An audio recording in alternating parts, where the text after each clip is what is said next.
तर नमस्कार लाडक्या बहिणींनो. तर जे लाडक्या बहिणींना मार्च आणि एप्रिल महिन्याचे पैसे भेटले नाहीत त्यांनी काय करावे, म्हणजे कसे अशा बऱ्याच बहिणी आहेत की ज्यांना त्यांनी केवायसी पूर्ण केली, त्यांचा फॉर्म ओके आहे, तरी पण त्यांना पैसे भेटले नाहीत. तर अशा बहिणींनी आता कसा मे महिन्याचा हप्ता येईल, तर त्यांना आता मोठी काळजी आहे की त्यांना मार्च आणि एप्रिल महिन्याचे पण पैसे भेटले नाहीत, तर आता त्यांना मे महिन्याचे पैसे भेटतील की नाही भेटतील. अशा बऱ्याच लाडक्या बहिणी आहेत की ज्यांना एप्रिल आणि मे महिन्याचे पैसे भेटले नाहीत.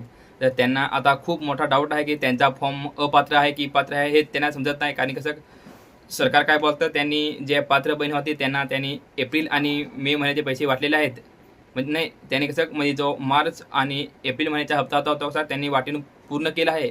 म्हणजे जे पात्र बहीण आहेत त्यांच्या खात्यामध्ये पैसे टाकलेले आहेत. पण अशा बऱ्याच बहिणी आहेत की त्यांचा फॉर्म ओके आहे, त्यांनी केवायसी पूर्ण केली, तरी पण त्यांना पैसे भेटले नाहीत. म्हणजे त्यांना आता खूप महत्त्वाचा डाऊट आहे. म्हणजे कसं त्यांना मार्च आणि एप्रिल महिन्याचे जर त्यांना पैसे नाही भेटले, पण आता त्यांना मे महिन्याचे पैसे भेटतील की नाही भेटतील, हा एक खूप मोठा डाऊट आहे. तर चला आपण आजच्या व्हिडिओमध्ये ह्याच प्रश्नाचे उत्तर आपण घेऊन आलो आहोत. म्हणून हा व्हिडिओ तुमच्यासाठी खूप महत्त्वाचा आहे. व्हिडिओ शेवटपर्यंत पहा, तेव्हा तुम्हाला समजेल की आपल्याला पैसे भेटतील की नाही भेटतील. नमस्कार मित्रांनो, आपल्या चॅनलवर तुमचं स्वागत आहे. तुमच्या खात्यात अजूनही लाडकी बहीण योजनेचे पैसे आले का नाहीत, तर एक मी तुम्हाला म्हणजे एक उपाय सांगतो. ते म्हणजे कसं खूप मोठा प्रश्न पडला आहे. म्हणजे कसं आपण पासबुक पण चेक केलं, मोबाईलवर SMS पण आला नाही आणि आता प्रश्न पडला आहे नेमकं काय करायचं. तर आजचा व्हिडिओ तुमच्यासाठी खूप महत्त्वाचा आहे, कारण आज आपण पाहणार आहोत ज्यांच्या खात्यात अजून पण पैसे आले नाहीत त्यांनी कोणत्या गोष्टी तपासाव्यात आणि त्यांनी पुढे काय करावे. तर व्हिडिओ शेवटपर्यंत पहा, तेव्हा तुम्हाला समजेल. मित्रांनो, सध्या अनेक महिला असा प्रश्न विचारत आहेत, माझ्या खात्यात पैसे अजून आले का नाहीत. काही महिलांच्या खात्यात पैसे जमा झाले, पण काही लाभार्थी अजूनही वाट पाहत आहेत. यामागे वेगवेगळी कारणे असू शकतात, म्हणून कसं घाबरायचे कारण नाही. सर्वात आधी काही महत्त्वाच्या गोष्टी तपासून घ्याव्यात. सर्वात पहिली गोष्ट, तुमचा आधार कार्ड आणि बँक खात्याची लिंक आहे का ते एकदा चेक करा. कारण अनेक सरकारी योजनांचे पैसे DBT म्हणजे डायरेक्ट बेनिफिट ट्रान्सफरद्वारे जमा होतात. जर आधार लिंक नाही किंवा पेमेंटमध्ये अडचण येऊ शकते, म्हणून एकदा बँकेत किंवा संबंधित सेवेमध्ये माहिती तपासा, तेव्हाच आपल्याला समजेल की आपल्याला पैसे का आले नाहीत.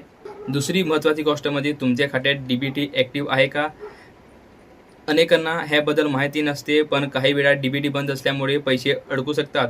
म्हणूनही ही गोष्ट आपण कसं एकदा चेक करणे गरजेचे आहे. बँक खाते आणि माहिती तपासा. आता तिसरी गोष्ट म्हणजे तुमचं बँक खातं चालू आहे का आणि मोबाईल नंबर अपडेट आहे का.